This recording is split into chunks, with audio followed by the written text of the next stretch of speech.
Boa tarde, amigos buscadores. Olá, eu sou Cláudia Ed e fui convidada para compartilhar uma experiência com vocês. É por isso que estou aqui na frente de vocês. Eu morri. Foi há vários anos. Eu tinha 30 anos de idade. Agora estou com quase 70. Então já faz um tempo. Mas é vívido.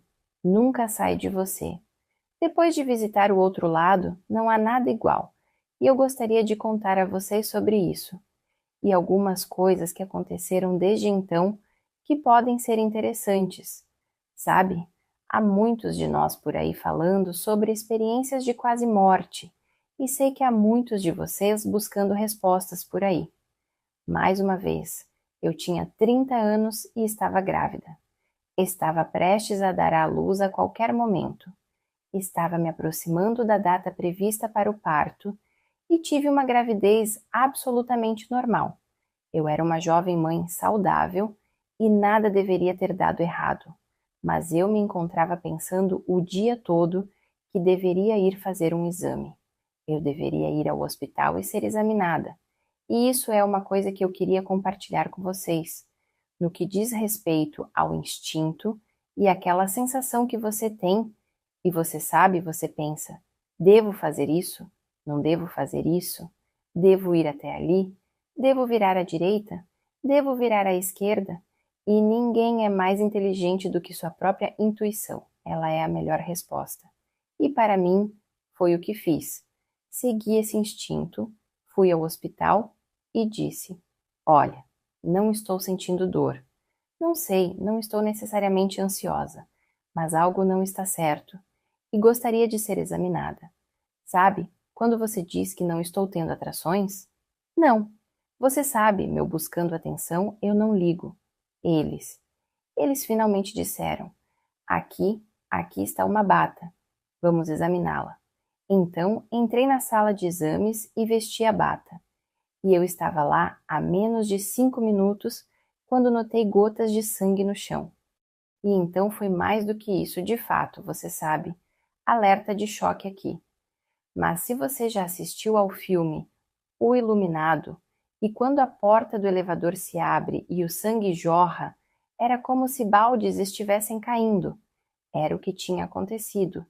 E vou contar agora, porque às vezes me esqueço de mencionar que foi a minha placenta, que é um filtro entre a mãe e o bebê, e regula o bebê, alimenta o bebê e todas essas coisas boas.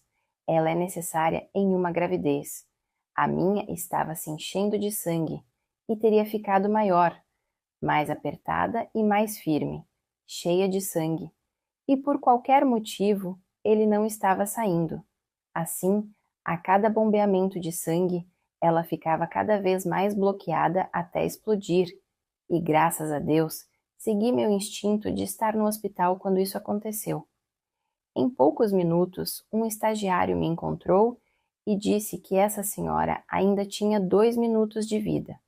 Foi assim que as coisas mudaram rapidamente para mim.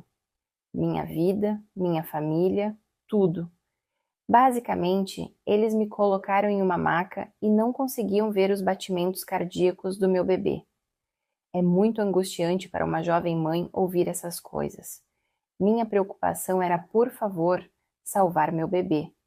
E eles basicamente trouxeram um bisturi para a sala de exames novamente, sem tempo para a sala de cirurgia, ou anestesia, ou oxigênio, ou, sabe, um cobertor quente.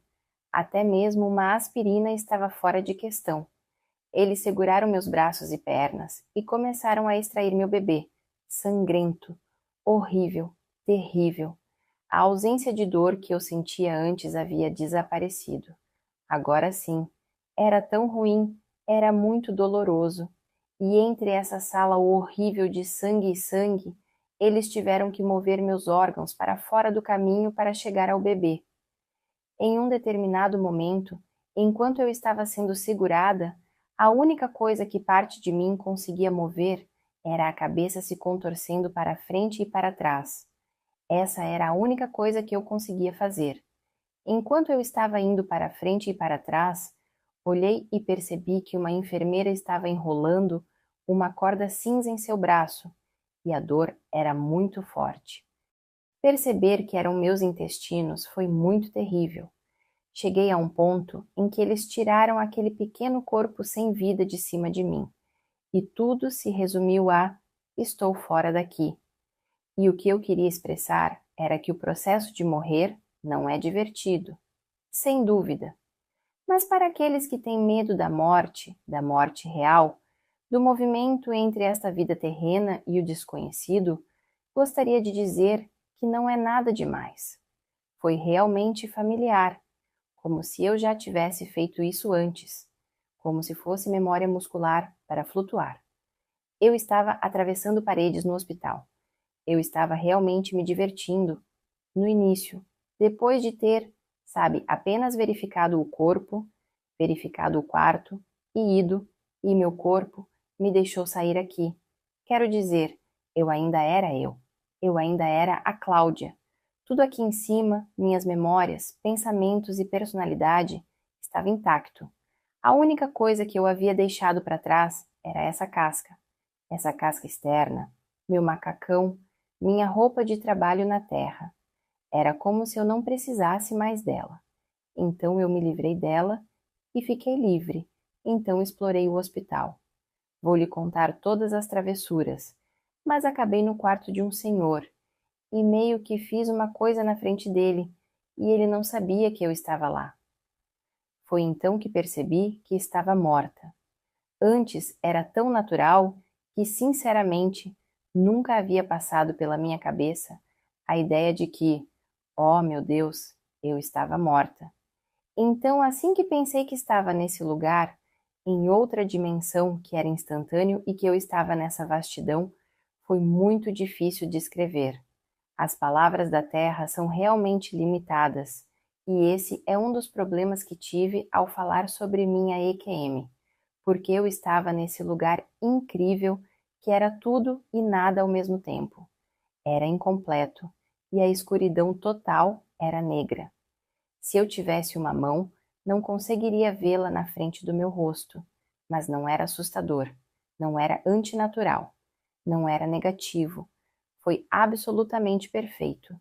Eu fui tão amada, fui tão abraçado, confortado e embalado por aliados ferozes.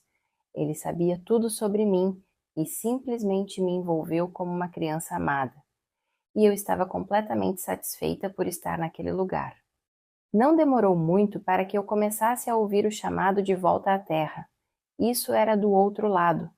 Foi isso que minha experiência imediata me proporcionou. Um lugar perfeito de escuridão total. Então, quando acordei no hospital, agora um excelente candidato para um estudo de pesquisa, porque eu estava completamente lúcida em minha experiência de morte, sem drogas, sem nada, sem anestesia para enfrentar. Sabe? Até onde? Oh, você sabe, ela está alucinando. Ela está em um ciclo, não importa. Não, não havia nada disso. E esse era um hospital universitário. Portanto, havia grande interesse no que eu tinha visto e sentido durante essa experiência. E então, quando me perguntaram o que aconteceu quando você estava morta, quem você viu? Você ouviu alguma coisa? Você sabe? E eu não tinha uma boa resposta a não ser que eu estava em paz absoluta e perfeição absoluta nesse espaço negro, nessa escuridão. E vi a negatividade da pesquisadora, sabe? Fazendo anotações em seu cartaz com aquele flash de negatividade. Percebi que isso seria algo que eu teria de fazer. Afinal, eu não podia explicar o que estava acontecendo porque nunca tinha ouvido falar de uma EQM como aquela. Quem era eu e como tive minha experiência? Foi maravilhoso ver o jardim, sabe? Ver o rio da vida, sabe? O topo da montanha, sabe? Estar com a vovó, sabe? Qualquer uma dessas coisas maravilhosas que vocês desejam como buscadores, tenho certeza de que ouviram, sabe? Simplesmente não estava lá. Então, se este pesquisador fizer uma pausa e disser: eu me perguntei o que minha família, meus amigos, minha religião, aqueles, sabe, vizinhos que poderiam julgar quando eu falasse abertamente sobre isso. Portanto, não falei sobre isso. Não falei sobre isso por 25 anos. Mantive o assunto sagrado e dentro de mim até que eu pudesse entendê-lo. E continuei com minha vida de mãe ocupada. Muitas crianças correndo por aí. Mas à medida que eles cresciam, o assunto voltou à tona e comecei a me perguntar novamente onde eu estava e por quê. Sabe, eu não era tão boa assim? Será que eu não merecia o tipo de paraíso que os outros tinham? Sabe como os outros falaram em suas experiências de quase morte? E comecei a orar sobre isso. Perguntei sobre isso. Eu queria conhecer o meu Deus e me senti realmente necessitada de descobrir o porquê. Eu sentia que havia muito mais e porque eu só tinha que me lembrar de nós. Alguém queria chamá-lo de o vazio e eu disse: não, porque um vazio para mim é um vazio de algo. Está faltando alguma coisa. E eu o chamo de vastidão porque era muito grande. Era tão grande que era enorme, estava além. E comecei a ter sonhos. Bem, eu estava tendo sonhos. Mas o que estava acontecendo em meus sonhos era que eu notava que no canto dos sonhos normais, meu guia estava aparecendo. Na época, eu não sabia que ele era meu guia, mas quando o notei, ele estava fazendo movimentos estranhos ou usando uma roupa estranha. Qualquer coisa que ele pudesse fazer para chamar minha atenção nesse sonho e ainda assim me manter em um estado de sono. Quando eu o notava, ele segurava um sinal e dizia: preste atenção nisso ou venha comigo, e nós praticávamos isso. Bem, ele praticava isso em mim até que eu entendesse, e por alguma razão, agora eu o estava acompanhando. Eu estava começando a ter downloads de memória. Quando eu o acompanhava, estava frequentando o que eu chamava de escola do espírito, porque eu estava dando, sabe, quando você faz as grandes perguntas, sabe, por que estamos aqui? Qual é o meu propósito? Existe uma razão? Será que somos apenas sortudos, como um inseto nesta terra? E quando acaba, esmagamos e estamos acabados, sabe? Ou havia algo maior e melhor esperando por nós? E por quê? Sabe? Eu já ouvi de tudo. Estamos aqui para agir perfeitamente e ver se podemos, sabe, voltar e nos encaixar no céu conosco sem pecado ou algo assim. Eu tinha todo tipo de perguntas como essa e queria respostas. Por isso, continuei perguntando, e durante esses downloads de memória e minha escola espiritual, comecei a receber respostas, e não posso proclamar que posso lhe dar essas respostas facilmente. Por um lado, porque é preciso haver uma base de conhecimento de, sabe, eu entendo que agora podemos passar para a segunda camada e para a terceira camada, e além. Então, entendo por que é tão difícil para o outro lado simplesmente responder às nossas perguntas, porque o conhecimento é tão grande que nossos pequenos cérebros simplesmente não conseguem abrigá-lo. Mas o que me foi mostrado foi onde eu tinha ido e o conhecimento que eu tinha recebido, o que eu era capaz de trazer de volta. Mostraram-me um copo de papel e naquele copo eu tinha um oceano cheio de conhecimento, mas ele estava em pequenas gotas. Por isso, tenho examinado essas gotinhas durante todos esses anos, uma a uma. Mas minha lembrança era de estar no ar puro, como uma bolha, uma esfera ou algo assim. Eu estava com meu guia e estávamos viajando pelo universo. Quero dizer, falar sobre uma experiência incrível. Foi o suficiente para realmente absorver tudo. Era rápido, mas não era a velocidade da luz. Mas eu podia ver as estrelas se aproximando quando chegávamos a uma estrela. O que percebi é que as estrelas são conscientes. Elas estavam falando comigo, estavam me chamando e dizendo: ah, a Cláudia voltou. Oh, como foi isso? Sentimos sua falta. Bem-vinda de volta. Coisas tão amorosas estão vindo em minha direção e eu estou nessa bolha. Posso ouvir. Posso ver perfeitamente. E as cores à medida que nos aproximamos dessas estrelas. Era como fogo. Tinha amarelos, rosas e laranjas, o que era incrível. E ela deixava uma espécie de cauda quando passávamos por ela. Mas depois havia outra estrela que se aproximava e eu podia ouvi-la falar, chamando-me com louvor, admiração e felicidade por me ver. Era incrível. Eu olhava para o meu guia e dizia: as estrelas podem falar, as estrelas estão vivas, elas são reais. Não são apenas um aglomerado de gases, metal, sujeira e tudo o mais. É como se houvesse consciência no universo. Essa foi uma de minhas maiores realizações. Quando acordei, refleti sobre isso por um longo tempo e fiquei me perguntando se as estrelas eram conscientes ou se nós éramos estrelas. Você sabe, muitas perguntas. E em um segmento de desenho, meu guia permitiu que eu perguntasse a Will. Ele apontou para cima e disse: Você quer ver a estrela do seu irmão? Eu tenho um irmão, Jeff, que esteve na academia a vida inteira. Ele é um pouco mais novo do que eu, não muito, mas tem sido musculoso e, você sabe, bronzeado e lubrificado durante toda a sua vida. E a academia é uma coisa muito importante para ele. E quando meu guia apontou para a estrela de Jeff, a estrela meio que deu uma piscadinha extra. Vamos dizer que foi um pequeno show de cintilação. E eu pensei: meu Deus, esse é o meu irmão. Essa é a estrela do Jeff. Perfeitamente. Mais uma vez tive que refletir. Sabe, será que somos estrelas? Como estamos aqui? E como somos uma estrela? Sabe, não tenho todas as respostas. Ainda sou mortal. Só consegui começar a levar um pouco de conhecimento de minha EQM. Portanto, ainda estou buscando. Estou ouvindo outros podcasts enquanto procuro mais peças para o meu próprio quebra-cabeça espiritual. Mas não falei sobre isso em nenhum programa há alguns meses, porque queria dizer algo especial para vocês. Tive outra experiência de sonho há alguns meses, e era sobre estar em uma nebulosa. Eu estava no universo e estava acompanhado de muitas crianças pequenas. Agora, novamente, mencionei minha idade. Sabe, eu era uma criança nos anos 50 e nos vestíamos de forma diferente. E o que me foi mostrado foi que o marrom preto e branco não era totalmente colorido.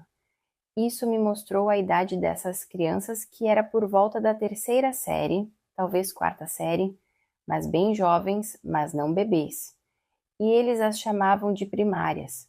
Quando você recebe informações do outro lado, eles geralmente tentam relacioná-las a alguma coisa, porque não estou dizendo que eu tinha, digamos, 8 anos de idade ou algo assim.